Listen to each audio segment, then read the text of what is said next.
وبعد ما خلّصت طلعت على جاردينيا مول، على بهيج ملك الفسفور العجيب.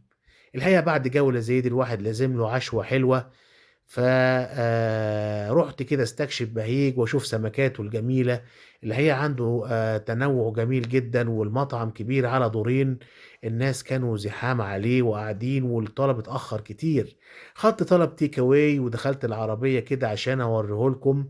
الطلب بتاعه جميل جدًا مُغلّف اللي هو الزعفران، فتة الجمبري بالزعفران الجميل. وهنا كان في شوربة جميلة كده عصرت عليها الليمون، الشوربة دي ب10 جنيه بس. بس مش عايز أقول لكم من بهيج طعمها حكاية، بتحط عليها الليمون وتشرب يا سلام! طعم ولا أروع. وبدأت بقى أفصّص الجمبري وأحطه على الرز بالعيش، ودُقت كده كان طعمه حكاية. أدعوكم والأسرة لزيارته عشان